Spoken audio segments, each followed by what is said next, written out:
That's like a love story about a bronzer. Like, what is wrong with me? I have problems. Oh, I do believe I talked about this in my 2020 update of stuff that I love. This is a higher end under eye, not concealer, but brightener. I mean, you're never gonna run out of this. If you run out of this, it's because you have only used this highlighter for about 50 years.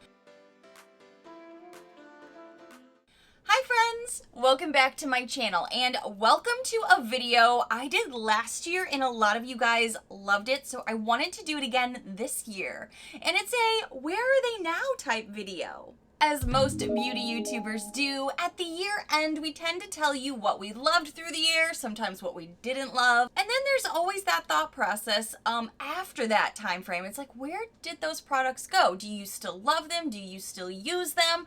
Did they slowly work their way out of your rotation, or is it something that you still use up and repurchase?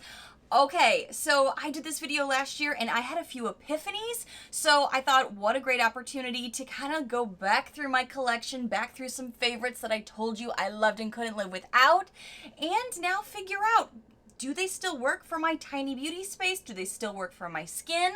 Do I still love them? Are they expired? Are they empty? Have I hit pan? Have I repurchased? All of those good things. So I actually created a list about 2-ish weeks ago, and I have them all here in my little book that I do to kind of keep track of my videos, and then I put it away. Then I didn't want to look at it anymore because I wanted the opportunity to see, without them being top of mind anymore, do I organically reach for them? What did I think of them? What are my thoughts as of now, not using them on the regular unless it's organic, unless it just happens and flows naturally because I love it, and then that would tell me a lot in itself. So right now we're going to be diving into what I loved in 2019. Doesn't that feel like a decade ago at this point? This past year has been so crazy long. So as always, grab a tea, grab a snack, get comfy, because we're going to be diving down this rabbit hole together with products that I did love. At one point, they were my holy grail. Are they still? Let's find out. Cheers! Okay, cracking the book open. Let's see what was the top thing that I told you I loved.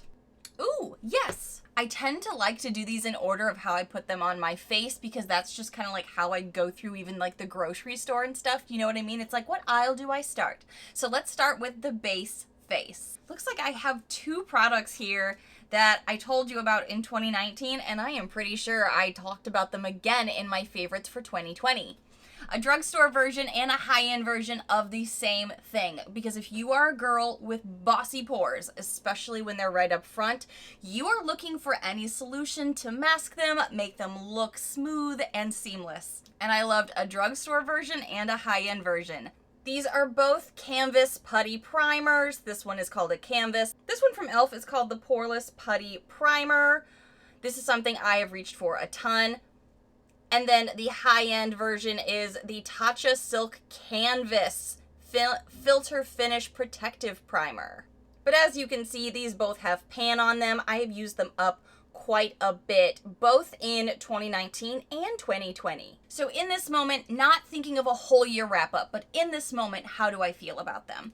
I can tell you, I have not honestly reached for this probably in the last month or 2. That's not saying that I won't again. However, as winter came upon us, I have been trying other base products as far as skincare went and foundations, and those are really helping with those pores as well. And sometimes when I'm layering up, I have a lot of acne that is coming out all over my face. So I have been kind of pulling back just to see and investigate. I don't think these, for the record, have been breaking me out at all, but I want to try other things because as I had been trying some foundations and primers, I'm not too positive which piece it had been. I had been going through some BoxyCharm products and sticking stuff on my face to see what was working, what wasn't. And one of the mornings I had put one of these on, I did notice like the putty moving, and I saw it wasn't into my skin anymore, and it started moving around, and I had like this weird goopiness on my face. So again, I know these work great, but they weren't working great with some new BoxyCharm products that I was trying for you behind the scenes. So I started kind of pulling back on these these two specifically, just in a more recent time frame, to kind of see how things play, and then I reintroduce this type of stuff after some uses, because that's how I do my quarterly reviews. I need to do the deep dive investigating for you to let you know. So do I still love these? Absolutely. Am I currently using them? Like, do I have them on right now? No, but it's because I have so many great things in my collection. I do need to rotate to use stuff up. And as you've seen the pan on here, I've definitely used this. Still love it, still great. I still really think that they are some of my favorites, especially for that type of formula if you're pressing things into your big old pores to help mask them. Ooh, now going into the foundations archive. So it looks like I talked about 2 different foundations that were drugstore that I loved and told you were amazing. And I love telling you guys when things are drugstore favorites, because then they're inexpensive and totally attainable for everybody. One of them I can tell you I absolutely still have in my collection and still rave about. Put it in my 2020 faves as well. And I do have it on a weekly rotation. I use it all the time. The other one has absolutely been decluttered. Yeah, so we're already seeing some declutter things from 2019. The one that I do have in my collection is no shock to you if you watch a lot of my videos. I recommended and still love the CoverGirl Olay Simply Ageless Foundations. I actually let you know, I believe in my 2020 update, that I have 4 of these in my collection. Specifically because I'm the kind of girl that skin changes as far as color tone goes as seasons rotate, so I don't even mind having duplicates of a formula as long as they're different colors in my tiny, tiny beauty space. These are great foundations that I would say they're about a medium coverage, and if you want to build them up, you absolutely can. I think it gives you a nice natural face, but you still look flawless and like those imperfections are covered.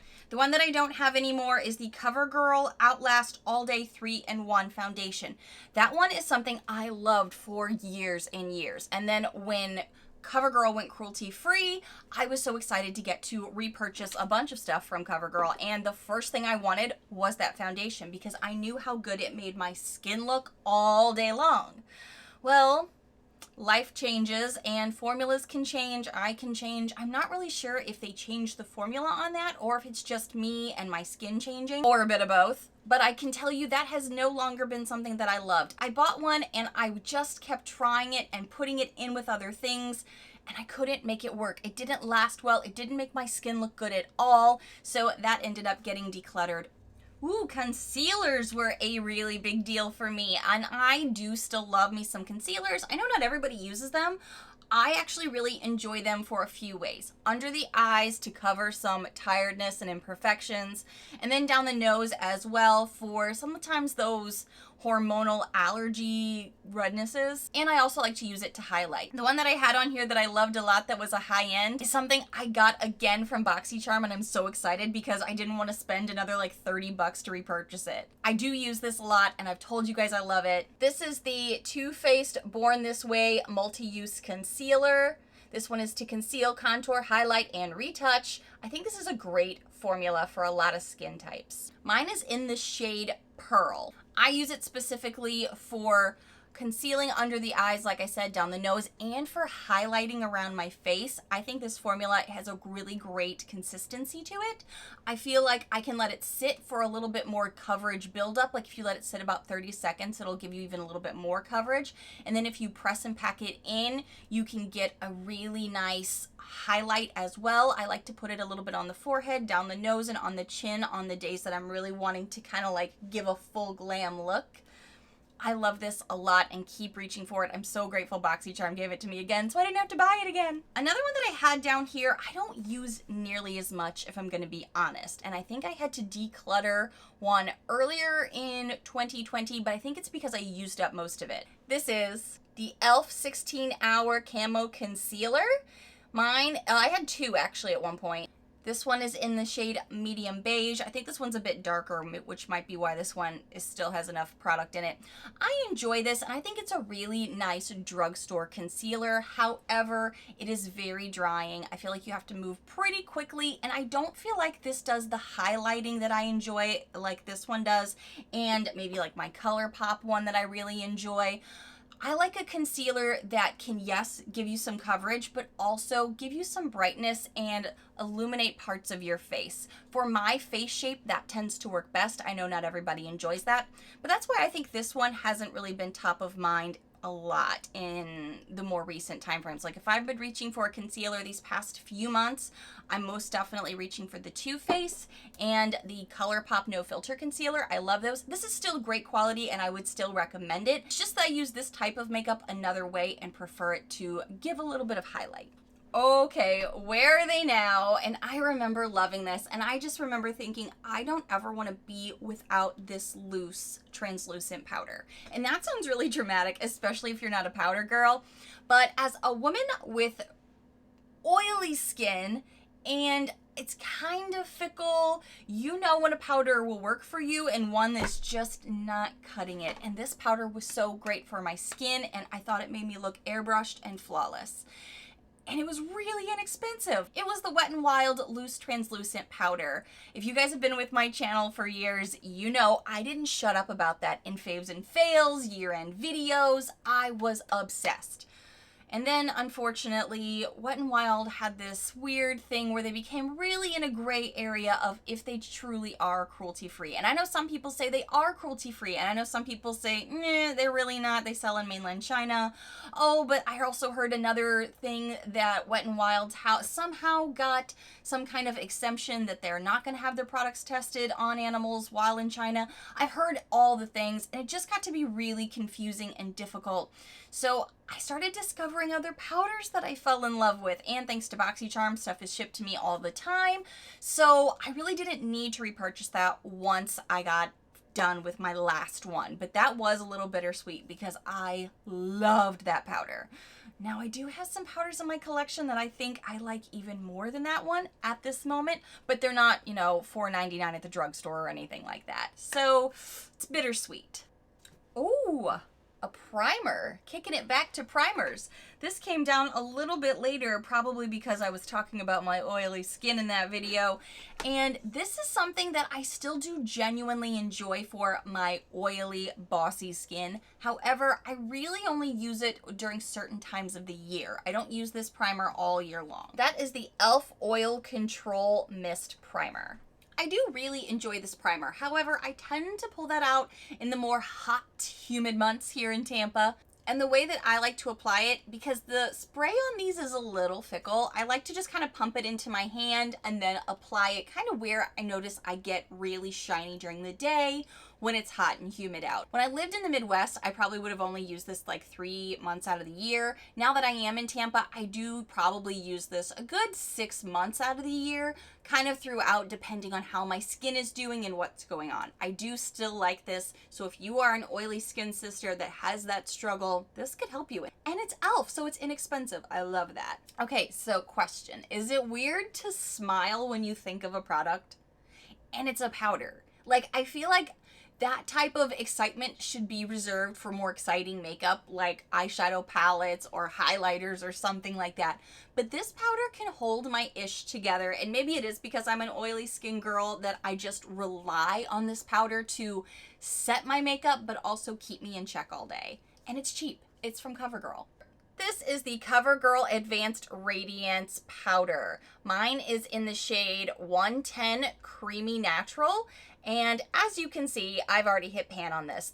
This is probably my third compact in probably a year, to be honest with you, because I use it so much.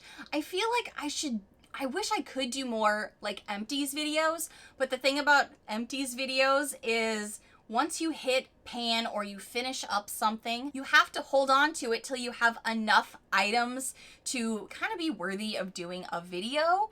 And in a tiny beauty space, and if you're new here, yes, I live in Tampa in a legit tiny house, like the kind you see on HGTV. I have a very small place to keep all of the makeup that I am loving and using and rotating through, and I get makeup sent to me every month. Holding on to empties just hasn't really been a priority for me. So sometimes I feel like I don't do this powder enough justice by putting it in a zillion empties videos, because I do go through it. I think I bought this one in November, December, and there's already this much pan on it because I use it literally every time I wear makeup. A way that I will always use this powder is after I do my base makeup, which is mostly, you know, the primers, foundations, and concealers. I immediately have to go in with the little sponge that comes with it, press it into this very creamy, smooth powder and go right under the eyes and down the nose. If I don't do that, these bossy big eyes tend to make everything crease.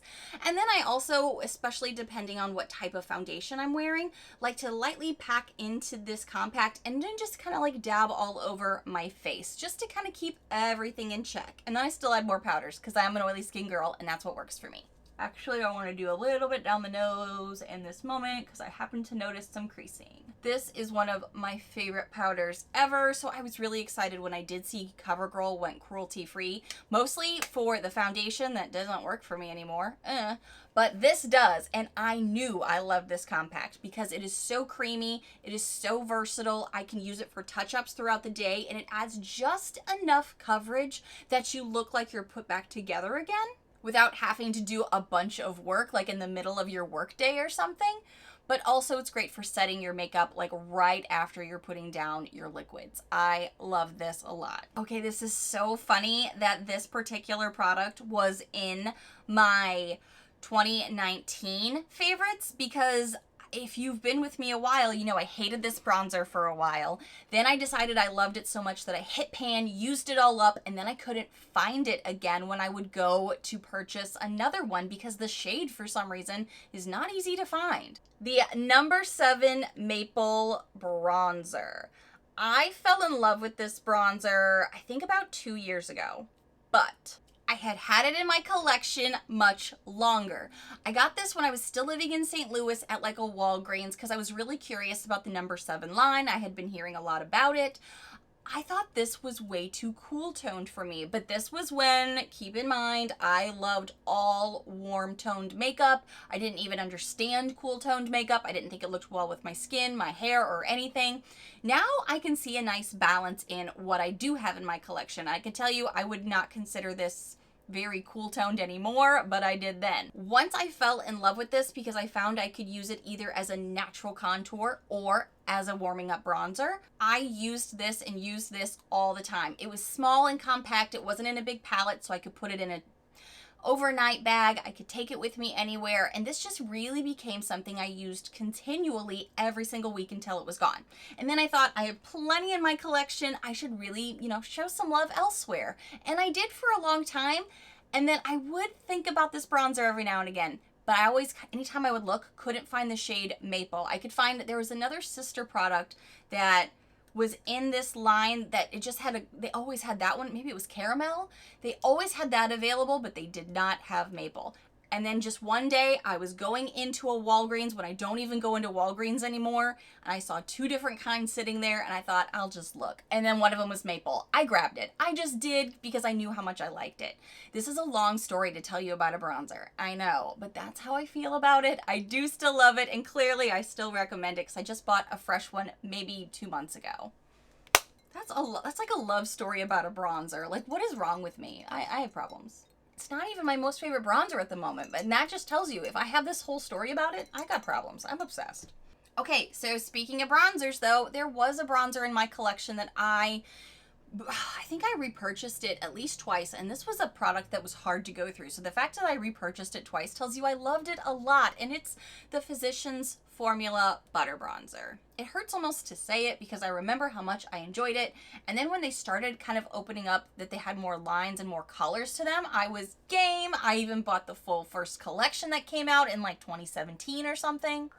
So it's a little heartbreaking to say I don't have that in my collection anymore, and it is specifically, again, because of their cruelty-free status. They had become kind of in a gray area where they pretty much were considered not cruelty-free by most of the online community. And it just got to be too difficult to even try to want to use up what I had because it's such big, bulky packaging. That was always my complaint about that bronzer. It was a beautiful, beautiful bronzer where you could build it up, you could have it on lightly. It worked with so many skin tones because it had varying levels of how much you could apply and it would still look gorgeous. But it was such bulky packaging, and I don't think anybody ever used that bottom sponge. Well, I take that back. I think I did for a hot second, so I'm sure some people do, but it was so bulky. I kept moving it around my beauty space because I was using stuff that I can talk about on camera, and I really do tell you guys what I'm using all the time, and I felt like I couldn't talk about that, so I ended up just decluttering it, which was sad, but necessary. I forgot about this sponge until I made myself pull it back out and I was like, oh yeah, you do still have this.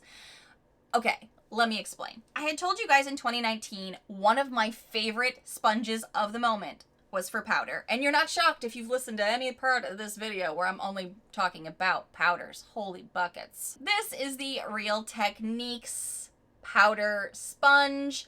This is a really nice sponge specifically for powders. Yes, you can use, let me get out my little dish here of my 3 on deck. You can use other sponges for powders. Absolutely, even when it's wet or damp, you can, depending on your skin, it will depend on if it likes it or not, but you can.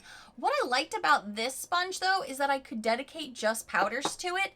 So as I was trying different powders, whether it was a loose one or a compact, I could use it for all over the face, just under the eyes if I needed touch-ups. Sometimes, fun tip, in the middle of the day, if you start to notice some oily spots, that's a perfect sponge to go back into, just to kind of get everything back in line. Worked great for that. And it still does. I just honestly haven't used it much. It's not because it's bad. It's not because it's been dethroned by something else. It's simply because I was using, you know, compacts with sponges in them. This was sitting on my desk. And a lot of times I've also been using more brushes in 2020 as well to kind of do some touch-ups with, and that also tends to absorb some of the oils, move stuff around, so freshens you up. It's not because it's bad, it's not because I've decluttered it, it's just because I've been trying different stuff. Oh, I do believe I talked about this in my 2020 update of stuff that I love. This is a higher end under eye, not concealer, but brightener. That is something that I've noticed I've needed sometimes if I'm not wanting to jump into maybe a thicker concealer under the eyes, if it's been, you know, a stressful week, a tired week, something that I can do just to brighten things up and make me look not tired, a little bit more youthful, is the Becca Under Eye Brightening Corrector. It looks like a MAC Painterly paint pot, if you remember those or get those. You just literally stick your finger in there. But it's not thick like that product. It's thinner and it brightens. So I just literally use it with my ring finger or middle finger and then press under the eyes with it. And it really illuminates underneath there. And then when you add your makeup, it definitely keeps that feeling brighter. So you don't need a ton more makeup to mask your tiredness and then get the crepey under eyes, you know? Then that's not a factor anymore. I have loved this a lot, and this has been in my collection, I guess, since 2019. I adore this and plan to always have this in my collection unless I find something better. She says now, and then in 3 years from now when she doesn't have it, she's explaining to her past self why. The thing I like to do with these powders, a little side note, is when your nose itches and you're filming and you don't want to scratch your makeup off, is you just press the sponge right into your nose where it itches. Okay, pulling out the book. Where did we leave off? Okay. I still love these, but I can be honest with you 1000%. I have not used these nearly as much in 2020. So let's talk about it. I still love them, but I don't reach for them as much at the moment. Highlighters. You know, your girl loves highlighters. I come on camera a lot being very glowy, but in 2020, I have received a lot of products that are very blurring, very brightening, and highlighty. So at moments, I've tended to try stuff from Boxy or pull back on some of the OG products that I've hit pan on and love. But the Ofra highlighters did not get as much love in 2020 as they have historically for me. Hear me out. As you know, my original Ofra highlighter in Rodeo Drive that I got from a BoxyCharm has a lot of pan there right on the center. That is an endorsement for how much I do love this. This highlighter is stunning. You can see it from space. And I know that highlighters really had their moment of being like, that was the trend for highlighter for a while there. And now it's kind of backed off to a more subtle or just an all over like healthy glow. I still like to look like a glazed donut in person. Real talk. I do. And I have reached into this one quite a bit, the Rodeo Drive one, when I have reached for this. But there's another high-end highlighter that really took my heart this year, and I'm going to be talking about that in a second. But I think I purchased one that was too light for me. This one is in the shade Star Island, and I got this, I think, from maybe an Ipsy add-on when I was still with Ipsy. And I feel like this one is just really white and blingy. Sometimes it's hard to show these in inserts, but I will try. Like right here is Rodeo Drive. Definitely goes with my skin tone. This one is so blingy that, yeah, if I would have had it about 3 years ago when highlighters were being like outer space blinding, then this would have come in handy. However, I'm not gravitating to that as much anymore. So this actually may end up in a declutter, and I kind of forgot about it until just now, but this is the one that I kept being like, oh, move that back, move that back. So, noted for a future declutter. And I don't want for highlighters. As many of you know, I happen to have a collection that I very much enjoy currently. Some high-end, some drugstore, some from BoxyCharm. And I hit pan a lot in 2019 on this one highlighter, and I should be embarrassed, but I'm not, because you know I like to glow. I do have 2 of the Beccas still, and these were definitely favorites for me in 2019. And the one that I can't stop using when I need to go to a safe highlighter. You know what I mean? When you're like, I know how to control this. I know how to make it look like some icing, and I also know how to make it look like frosting. We're glowing all the way out to Mars. As you can see, I have hit even more pan on this Becca highlighter in 2020. You used to just be able to pretty much see just this rim. Now we're all the way out here. I wasn't even trying to hit pan on this. This is not part of some kind of like dramatic project pan where I'm like, oh, I need to use this up. No, I'm gonna be sad when this goes away because I use it so darn much. And the other one that I have in my collection is Prosecco Pop. This is definitely a more warm golden highlighter that I tend to gravitate to mostly in the summers and maybe on the body, like on the collarbones and shoulders and stuff. And when you come on camera, or when you're wearing a top that falls off your shoulder, sometimes you just like to glow just that extra bit. Maybe that's just me. I still do love this formula, and I do think it is stunning, but Champagne Pop is still where my heart is. So the next highlighter I'm going to be talking about, again, this girl does not want for highlighters. When we do these year-end wrap-ups, it really kind of gives you the opportunity to, yes, reflect back on a year, but you're also using specifically what you enjoy in the winter months. Generally, if you're in America or anywhere near us in this hemisphere. And I am a girl who rotates makeup. I happen to enjoy cooler toned makeup in the fall and winter months and warmer toned makeup in the spring and summer. That's just who I am. It's just my soul. And the next 2 highlighters that I have here are definitely cooler toned. However, I know I love this. I know I've used it a lot, but I haven't used it at all this winter. This is the Makeup Revolution Triple Baked Highlighter. I mean, you're never going to run out of this. If you run out of this, it's because you have only used this highlighter for about 50 years. And what I like about this highlighter is that it is also, the formula is stunning. It's smooth, it's blendable, it adds just that little extra oomph to the top of a cheekbone or an inner corner or on the tip of your nose or on your shoulder. But this one is a lot icier. Let's compare it to that one over here. Oh, damn. Okay, this one is even giving, holy buckets, this Star Island one from Ofra a run for its money. It's just a bit more skin tones. It's got a little bit more of a pink undertone, so it's a bit more user-friendly. It's this one right here. I don't know if you'll be able to tell or not, but it's got a little bit more pink reflective properties, so it kind of smooths with skin a bit better than this one, Star Island from Ofra. But this is what I love to use in the winter to just add that extra bit of bling. But like I said, I have not used this in a while, and it's not because it's bad. It's not because I don't like it. I'm not going to declutter it. Packaging is kind of bulky. Wish it wasn't as dramatic because it is hard to store in a tiny beauty space, but it is really good. I even like using this when I'm doing a really nice eye look to do an inner corner and up under the brow if I want just those intense moments in those spots. So good.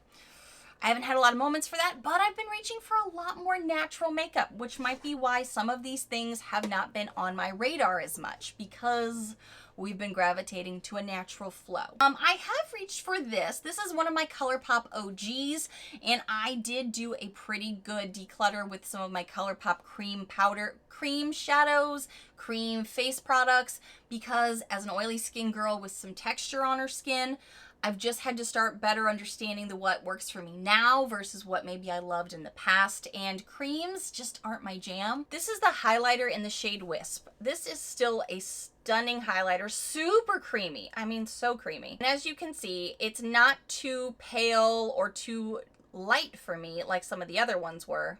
If anything, this one's kind of warmer and something that I like to use on a natural day to give me that wet goddessy look. It is right here.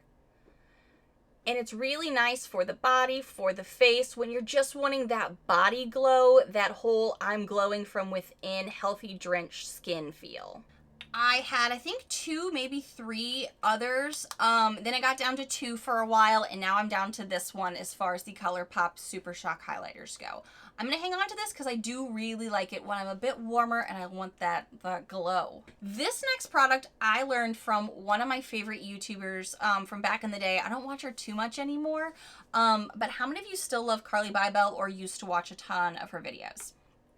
She wouldn't stop talking for the longest time about a Jordana lip liner. Do you know what shade it was if I say that? Just that bit. If you loved her videos for a while, you know. It's the shade Tawny. It is kind of like a skin color. Well, depends on how pigmented your lips are. My lips are pretty pigmented. So this was a lip liner that really got close to my lip color, but it made it look natural but pouty.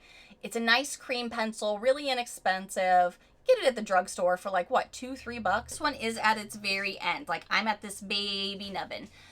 I actually need to just consider this an empty, I think, because there's not much left here. And the tip, as you can see, wouldn't even do my full lips. And I think I thought I would just repurchase it. But I have some other lip liners that are very close to this color that I do like the formula and consistency for. And that's what stood out to me, was not only the color, but the formula and the consistency of it. I may get this again in the future, but this is still definitely a favorite for me. I've used this up since whenever I talked about it. So that tells you it got used. Ooh, okay. So Ofra liquid lips. I'm actually wearing some liquid lips today from Ofra. It is in the shade Sao Paulo. I do have a few of these in my collection that I love. You know, in 2019, I reached for the Ofra liquid lipsticks a lot, but in 2020, I really wasn't gravitating all the time on a daily basis to an Ofra liquid lip. I did a lot in 2019 for sure. I think in 2018 is when I was really getting into them. Now I'm kind of backing off. I get a lot of lip products from BoxyCharm, so I've got a lot of different stuff to try there. But if I am getting ready to come on camera and I do want a nude pout, this is what I go to, with a liner that is very close to this color from Tawny, and then a nice nude gloss to go over the top of it. They are a bit drying, not super drying. We've all had way worse, but I do know a lot of people are kind of moving away from liquid lips. Speaking of, the next one was ColourPop liquid lips. I didn't shut up about ColourPop liquid lips for 3 years, maybe. I have very few left in my collection. Again, it's not because they're not great. It's mostly because with trends, with makeup, everything evolves and changes. I still have the shade Beeper in my collection, and Aquarius 2, love that shade. I really loved Aquarius. That was my favorite, but I don't think they have it anymore because I kept looking. I also really love their Ultra Satin Matte Lip formula. That was my ultimate favorite. But I've noticed their formulations have changed. That exact name I can't find on the websites anymore. I think they call it something else, and they've kind of been just changing stuff up at ColourPop, as we know. So they've really kind of fallen off my radar as far as liquid lips go, which kind of sucks because they were like super affordable, $6 each. And a liquid lip takes a while to go through, and I would go through them because I use them up so frequently.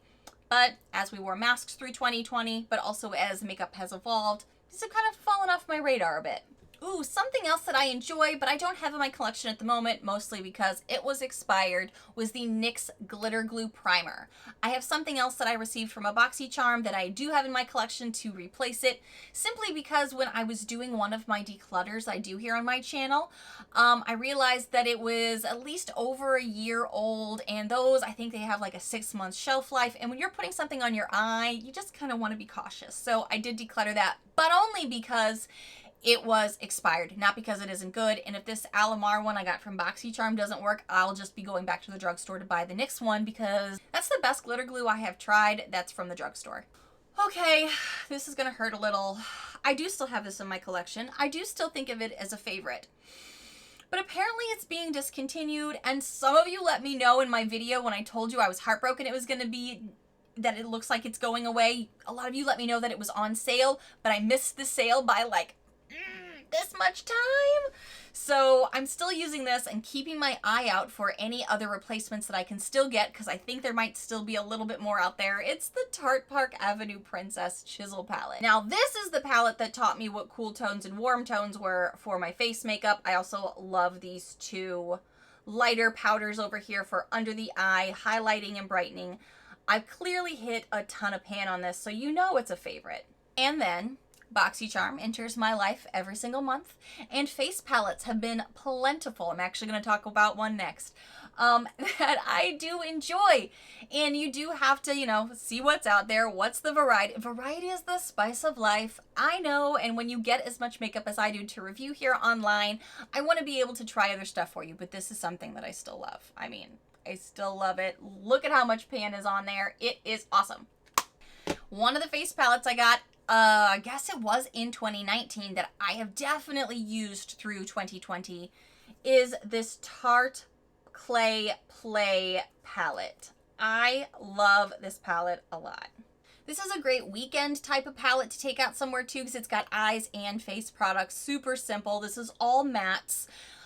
I have loved using the face products and the eye products. This is very natural and neutral, which works for a lot of different people. The formula is an Amazonian clay formula, which is really nice as well. It just made makeup really easy some days when you don't have a lot of time and you just want to kind of get on a face and move on with your day. I love it. It smells really good.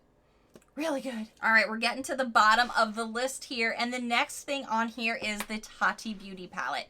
I feel like I didn't talk about this too much in 2020, and I'll tell you, there's a variety of reasons. One, it's big and bulky, so it's in a different drawer than some of my other eyeshadow palettes are. I think this, though, is beautiful. I love this, and I did use it quite a bit in 2020.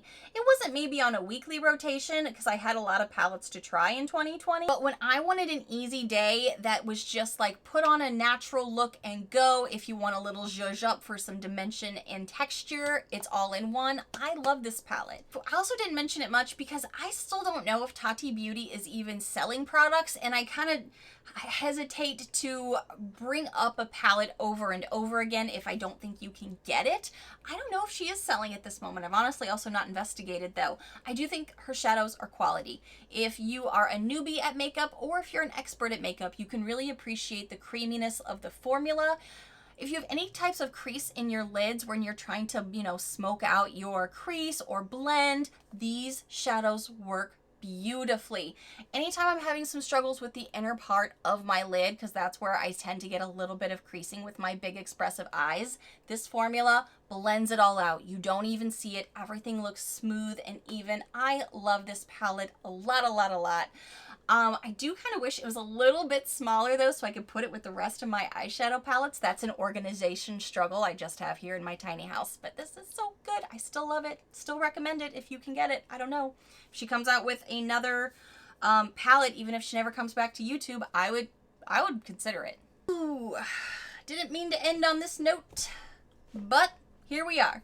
If you watched my eyeshadow palette collection that I just uploaded for you guys, you probably already know how I feel about these last two products, but I need to mention them because in 2019, they were faves of the moment. I did get them at the end of the year in 2019, so it was newer to my collection, and I was kind of getting in that new makeup excitement with it. These are the Conspiracy palettes from Jeffree Star and Shane Dawson. All right, at this time, by the time this video goes up, I'm sure more stuff will be evolving in makeup drama and these people drama. I'm just talking about the makeup, not any drama. I do have these in my collection. The biggest struggle I have with this, and the reason I can't say I would put this in a fave video again, is for a variety of reasons. One, this is super big and bulky and not easy to pull out on a consistent basis. Also, a lot of times when you're looking at this color story, you can pick out a few shades that you want to, get into and play with on your lids. But as far as putting together a whole eye look, even out of all of these shades, it's not easy for me. It's not something I reach for or think of as top of mind. There are specific shades in here that made me want this palette originally. I really like these bold shades, and I thought I have nothing like those in my collection. This is a great opportunity to get out of my comfort zone. I didn't find that these shadows were as amazing as everyone had always hyped them up to be either. So that was another thing that really kind of disappointed me about this palette. And it's bulky. I actually enjoyed the mini controversy even more than the big palette. And I just kind of got this mostly because I couldn't get access to the big palette originally. I actually liked this palette way more. I felt like I could use more of it, maybe because it was less intimidating. Even though it has bold shades, there's some great neutrals in here that look great on the eyes, and I could come up with a really fun look really quickly. This is the original before they had the green one. I think they called it Put Me Back or something. I liked this one better than this, but even then, I have not reached for these. Did I reach for them at all in 2020? Again, more natural looks kind of became a thing for most of us in 2020, so I think I probably maybe jumped into some of these blues or something. I loved Diet Root Beer for a little bit there. That was a shade I loved a lot in 2019. I just have so many great palettes, and I get a lot from Boxy that these just fell off my radar, and I can't say they're favorites anymore.